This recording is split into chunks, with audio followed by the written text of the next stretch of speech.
Hi, what's going on, everybody? My name's Tyler Friedendahl. Some of you may know me as the Mayor. Representing Crush Comics here. I'm about to eat some really spicy wings, and I'm going to talk about Miracle Man, the history of Alan Moore's run, and also where the character has been this whole time. But before I get into it, I want to give a special thank you to Chabot Theater for letting us shoot here. Right now it's still COVID lockdown, and so they've been nice enough to let us do a distance filming of this, which has been great. If you can help them out, go to their GoFundMe page, and anything to support one of the gems of Castro Valley. But let's get into it. This is my Comics Under Duress. So for my first sauce, I got the Los Calientes from Hot Ones itself. I'll coat this bad boy right now.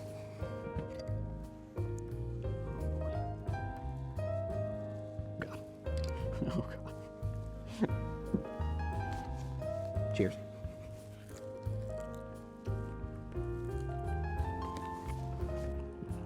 Okay, let's start. All right. So in 1953, over across the pond in the UK, Shazam comics are the most popular things in town. But not for long, because with the DC and Fawcett legal actions, Shazam got completely taken away from the UK. Mick Anglo, a comic packager, decides, I got a great idea. Instead of Captain Marvel, aka Shazam, we're just gonna rip him off completely and do Marvel Man. Marvel Man, all it is instead of Billy Batson, is a man named Michael Moran. This becomes a big hit in the UK because everyone just assumes it's continuing off of Captain Marvel. But sadly, not for long, because at the turn of 1960, Marvel Comics starts coming in with full-colored comics to the UK.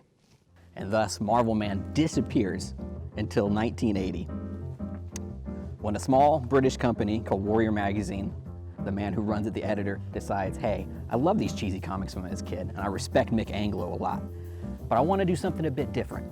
So he brings in Alan Moore. At the time, Alan Moore was just a small-time writer, but he had a great idea. What if I took this cheesy little hero and made him to something much more serious? But sadly, Marvel Comics comes back yet again, because Marvel Comics does not want anyone using the term Marvel, and they have to sell the rights. It goes over to another UK publisher by Eclipse Magazine. Eclipse decides we're going to print these as single issues in full color. And that's when Alan Moore's story takes place. My next sauce, I got Lucky Dog, repping from Hayward, California, here the Bay Area. This one here is the Heats of Peach. It's scorpion pepper and peach. I got this actually from Andrea, Toast of the Boss Lady for this one. Oh, this one's more liquidy. Oh.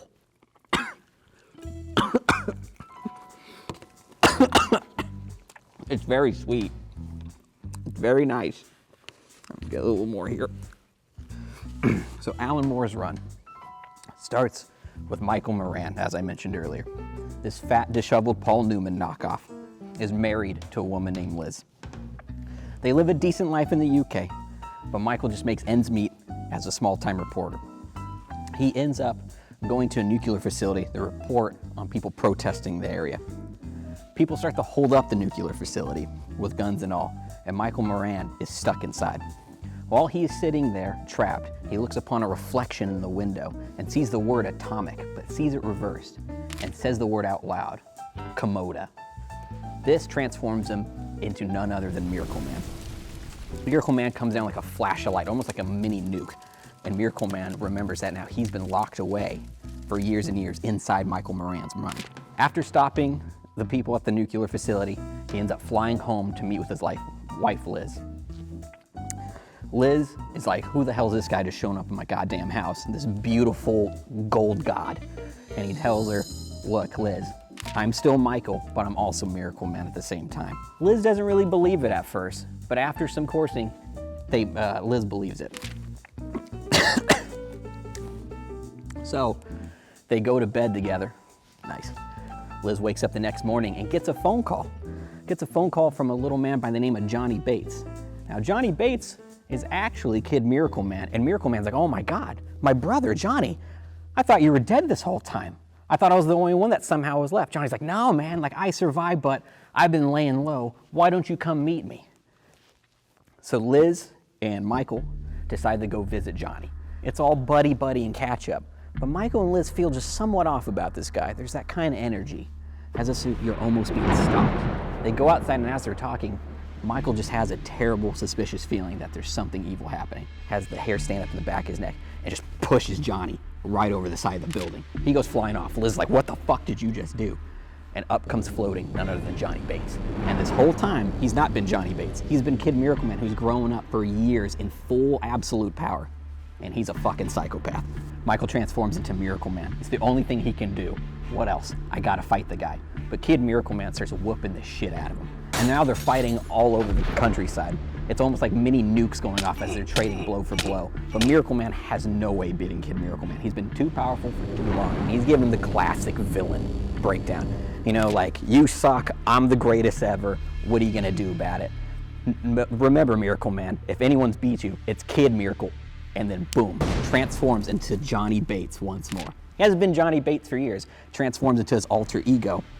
Because his powerful word, the one that makes him switch, is not Komoda, his is just his name. Just Kid Miracle Man. Miracle Man's like, I gotta get rid of this kid.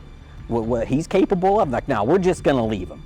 And poor old Johnny Bates basically falls into a comatose state because he's remembered all the terrible things Kid Miracle Man has done. At this time of fighting Johnny Bates, the government finds out, obviously.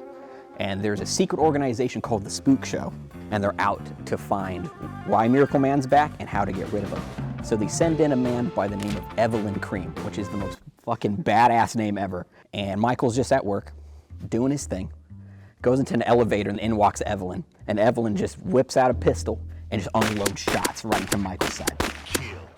Michael collapses, goes down, but wakes up the next day. It wasn't bullets, it was tranquilizers. And Evelyn has decided, he's like, no.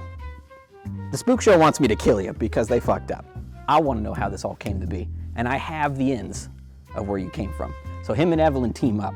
So Michael and Evelyn leave his wife behind at home, and they decide to venture into a jungle to a secret military base. As they walk up, they head up to a terminal where they discovered who has been running this whole thing, and his name is Dr. Gargunza. And what he did is discovered an alien craft that crash landed on Earth, and they found aliens that had the ability to swap bodies using wormholes.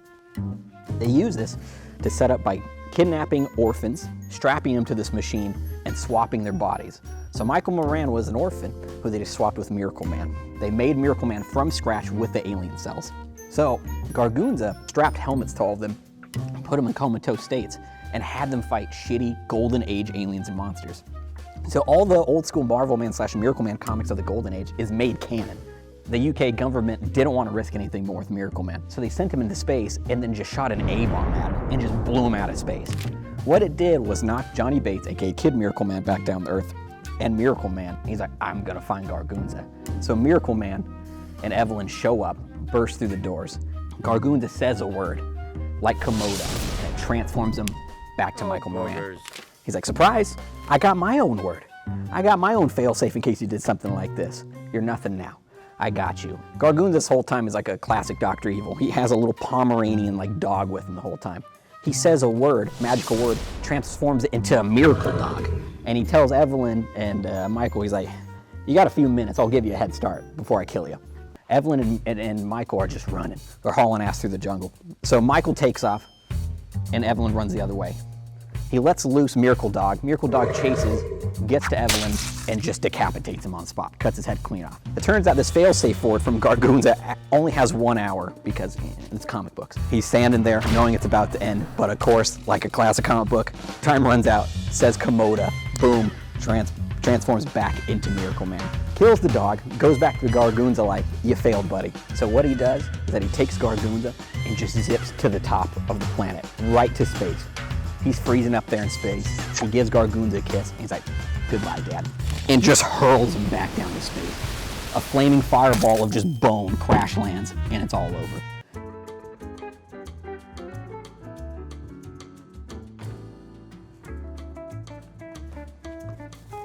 Oh, thanks. All right. For my next sauce, I have the Heartbeat hot sauce. This one's full scorpion. This is one of my favorite sauces I have. Love this company. This one, squirt bottle. This is genius. This is genius. Oh yeah.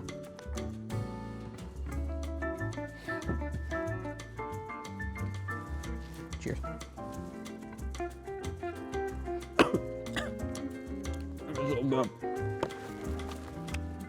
So good.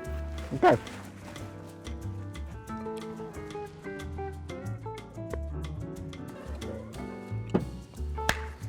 So, we got Liz, we got Miracle Man. They live a pretty normal life, as one could. While they are, two people looking like the Men in Black have been following him and tracking him around. They've also been tracking a mysterious red-headed woman around town too, but we don't know why. They keep following them around, and at one night, Michael goes on a night walk where he is ambushed by the two people in Men in Black forms. Turns out they're not people. They're actually an alien race, the ones that came down from that spaceship. They're called the Quee. Michael transforms into Miracle Man and starts scrapping with them. 2v1, he's beating them up pretty good. But all of a sudden, that red-headed woman shows up and just rips the throat out from one of the aliens. Turns out this woman transforms. She's Miracle Woman. And the aliens are like, we give. I'm done fighting. We just want to come talk to you and show you where we come from because you are now basically one of us. And Miracle Woman proceeds to tell her story. Miracle Woman was a side project from Gargunza. Miracle Woman, they sedate and hoping that she'll forget who she is. But of course, she doesn't. So she goes back into hiding until God knows what. But when she discovered that Miracle Man was back, she tracked him down and found him. So they decide to join the Quee and they go up into space. As they're up there, they meet the Warp Smiths. And the Warp Smiths are the one who made all the technology for the body swapping. But they're like, look, this is where you have come from. You had our technology, you were blessed with it. But now we must do more. This is just the start, but I think Earth deserves more. Because after all this time in space, Miracle Man finally comes home to his wife like, honey, I'm home. I got to visit aliens and see where I came from. And she's like, Michael, Miracle Man, whatever. I can't do this anymore. It's just not working out. You're on a completely different level than what I'm at. And she just up and leaves Michael/Miracle Man alone. So Miracle Man and Miracle Woman go back up to space, and now they're hanging out with these aliens nonstop. But back down on Earth, there's a little boy in an orphanage that I haven't talked about as well. Johnny Bates. He's been getting abused relentlessly by bullies there. As he's being bullied, Kid Miracle Man's talking to him in the back of his head. And Johnny is like, I'm not gonna let him out. I know what's gonna happen.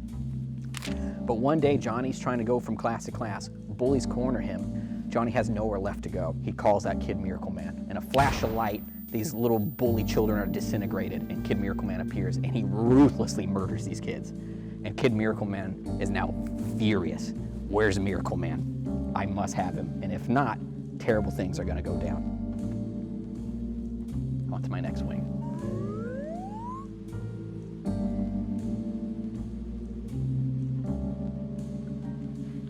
On to my next sauce here. I got Death by Kraken from Monroy. It's a Ghost Extreme hot sauce. Squids are my favorite animal, so I thought I would wrap it. This one's pretty bad, so may God have mercy on my soul. Get a little bit more there. It's been about an hour, maybe 2 hours, and Kid Miracle Man has been running rampant down there by himself this whole time. It's like, oh shit, and they fly down there. Miracle Man, Miracle Woman, and one of the Warp Smiths go down there. It's just blood and gore for never-ending miles all through London. Miracle Man sees Johnny, Kid Miracle Man, and he's like, what the hell's going on here? And he's like, you beat me once, Miracle Man. It's not gonna happen again. We're throwing down. Nothing stops Kid Miracle Man. He keeps coming. And there's nothing he can do because all the miracle people have force shields. So all the physical trauma, he just takes it in stride.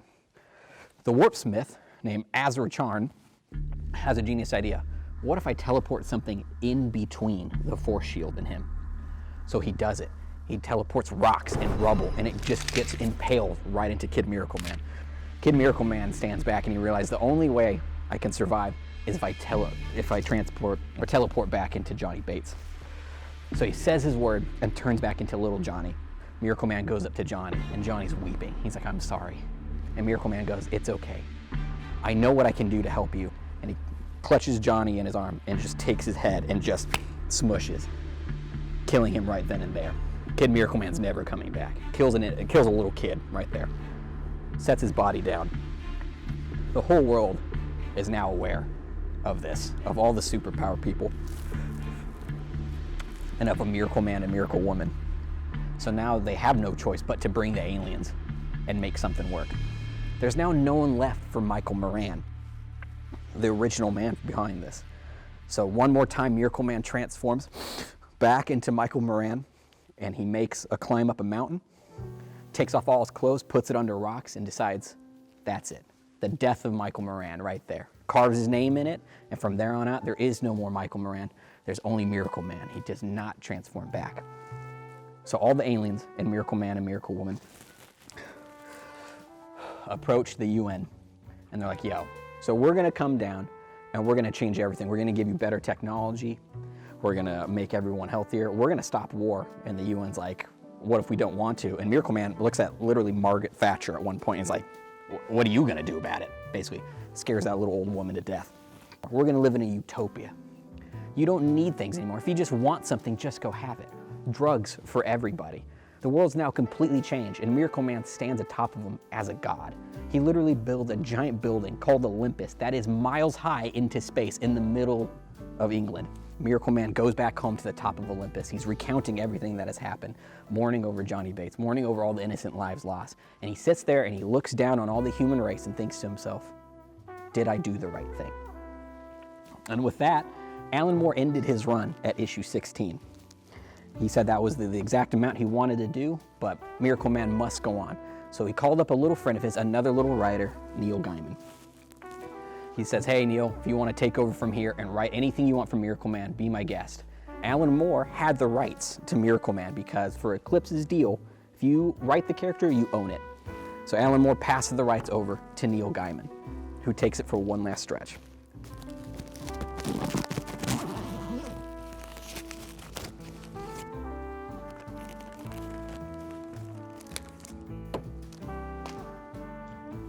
So for my last sauce, I have the volcanic peppers, a Thor's hammer. And if you don't think this is hot, let me just list off what's in this thing. So we have hot chili peppers, which can include red, chocolate ghost, 7-pot douglas, Carolina Reaper, Moruga scorpion, jigsaw, and Thai, with a little bit of vinegar, garlic, sugar, and salt in there too. Shout out to Donnie Cates, Walt Simonson, anyone who's ever touched Thor, the King Jack Kirby. This is for you guys. Oh, it's a thick boy.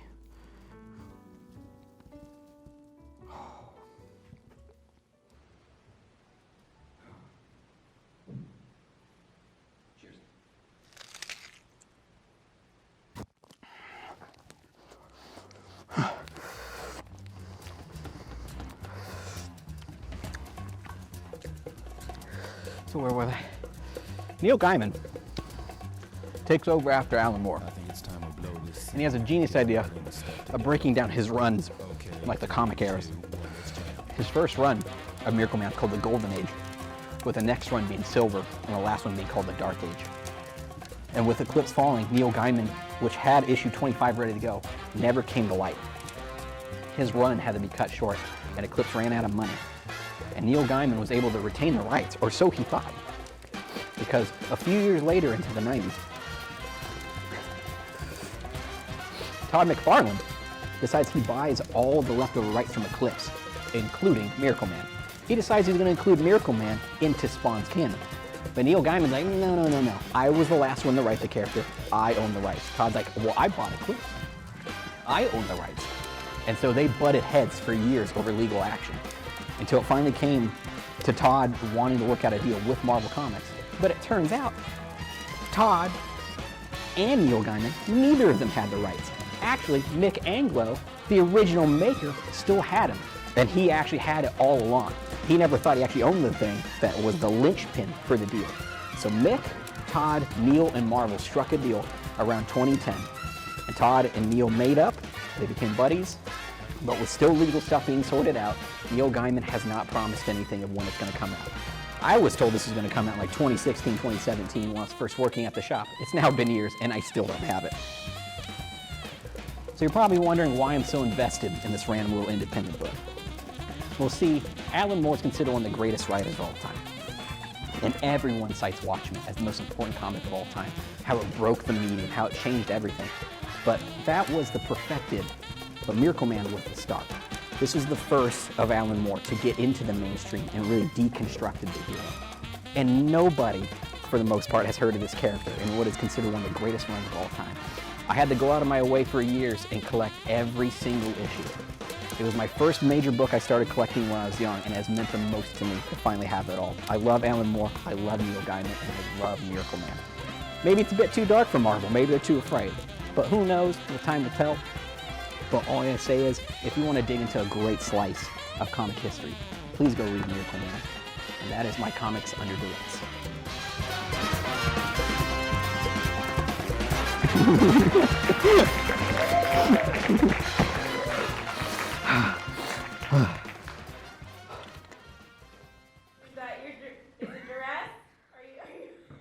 Am I Duress?